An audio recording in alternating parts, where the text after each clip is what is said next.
Bugungi darsimizda biz reaktiv quvvatni kompensatsiya qilish usullari haqida gaplashamiz. Darsimiz davomida buni ikkita usulini ko'rib chiqamiz. Kondensator batareykalar orqali va sinxron dvigatellar orqali. Bizga ma'lumki, reaktiv quvvat iste'molchilari sifatida elektrodvigatellar, transformatorlar olinadi. Ular induktiv qarshilikdan iborat bo'lgan elektroiste'molchilar hisoblanadi. Induktiv qarshilikdan iborat bo'lgan elektroiste'molchilar bizda reaktiv quvvat iste'mol qiladi va u yerdagi toklar, ya'ni induktiv tok bilan sig'im toki qarama-qarshi yo'nalgan bo'ladi. Buni biz vektor diagramma shakliga keltirib olamiz va toklar uchburchagini hosil qilib olamiz, ya'ni to'g'ri burchakli uchburchak hosil qilib olamiz. Bu yerda bizda sinus fini topishimiz uchun, ya'ni sinus fini kamaytirish orqali biz reaktiv quvvatni kompensatsiya qilishimiz mumkin. Sinus fini topib oladigan bo'lsak, qarshisidagi katetning gipotenuzaga nisbatiga teng bo'ladi bu va EL minus ES ni modul ichida olinadi bu. Sababi sinus fining qiymati 0 dan 1 gacha, ya'ni musbat qiymatda olinishi shart. Bu yerda bizda EL imiz induktiv tok, ES imiz esa sig'im tok hisoblanadi. Kondensator batareykadan ulaganimizda sinus fining qiymati ushbu ayirmaga bog'liq hisoblanadi. Bu yerda bizda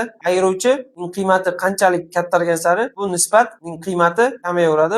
Buning natijasida sinus fining qiymati kamayadi va reaktiv quvvatni shu usulda kompensatsiya qilishimiz mumkin. Sinxron dvigatellar orqali kompensatsiya qilish esa, sinxron dvigatel elektr iste'molchilariga nisbatan tarmoqqa parallel ulangan holda ishlaydi. Bunda bizda sinxron dvigatelimiz self rejimida ishlaydi va sinxron dvigatelimizni qo'zg'atish cho'lg'ami me'yordan ko'ra ko'proq tok orqali qo'zg'atiladi. Bunda sinxron dvigatelimiz aktiv quvvatni iste'mol qilib, reaktiv tarmoqqa uzluksiz berib turadi. Buning natijasida reaktiv quvvatimiz kompensatsiya bo'ladi, ya'ni sinxron dvigatellar orqali ishlab chiqariladi. E'tiborlaringiz uchun rahmat.